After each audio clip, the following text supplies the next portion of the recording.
I'm Neil Burgess. I'm the president with the Shipwreck Preservation Society of Newfoundland and Labrador. And our group is basically set up to promote public awareness about shipwrecks and nautical history in the province. The Bell Island wrecks here, there's 4 merchant ships that were ore carriers back in the Second World War.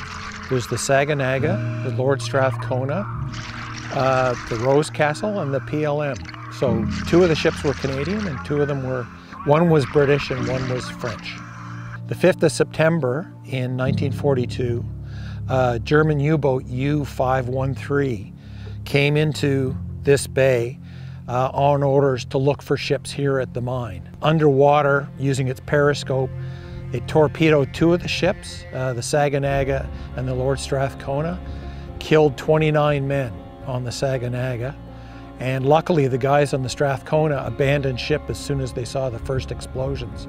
So the Lord Strathcona had no crew aboard when it was sunk by the torpedoes. That was a lucky break for those guys. And then 2 months later, on the 2nd of November, 1942, a second U-boat came in. It was U-518, and it came in the middle of the night and attacked on the surface and sunk 2 more ships, and that was the Rosecastle and the PLM-27.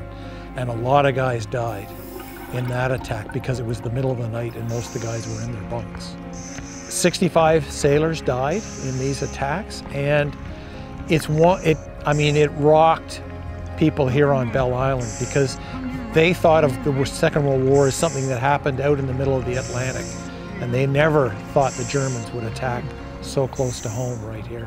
The Fleet Diving Unit contacted the Shipwreck Preservation Society back in the spring, and I met with them in May, and basically our group just provided them with historical information to help them do their jobs. So we provided them with shipyard plans for 2 of the ships so they could figure out the interior spaces and corridors and storage areas, and we provided them with some information from paperwork that I'd found in the National Archives for one of the ships that indicated how many shells were stored on board during the war when it was sunk.